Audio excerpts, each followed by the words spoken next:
Now to Washington, well, Congress will vote tomorrow on a nearly $8 billion relief package for Hurricane Harvey victims as Irma continues to barrel toward us. But FEMA itself is underwater. In the last hour, we learned that the city of Jacksonville is owed more than $27 million in reimbursements from Hurricane Matthew. Just look at that number.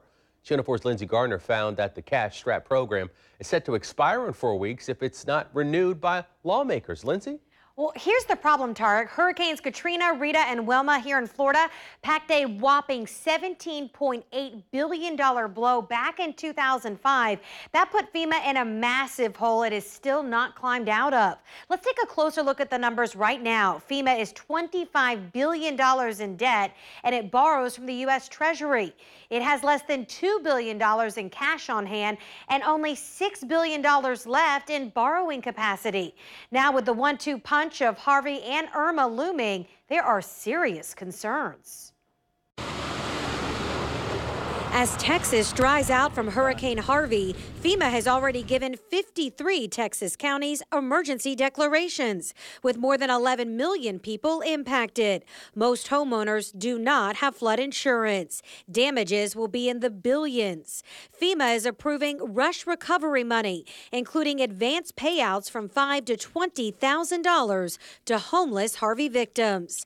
Meanwhile, Hurricane Matthew storm victims in Florida are still waiting on some assistance. There's only so much money to go around. Senator Bill Nelson was in Northeast Florida Friday addressing concerns about the FEMA program.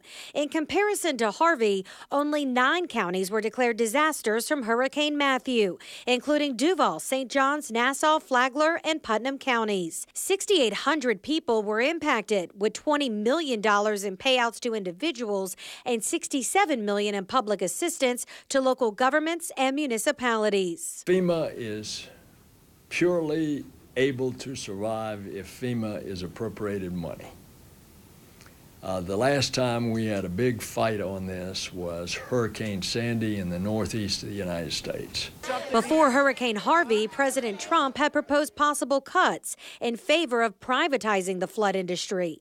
The deadline to reauthorize the federal program is October 1st. So another wrinkle here, if the program is not renewed, new flood policies cannot be written, which would greatly impact coastal home values and resales. Tara?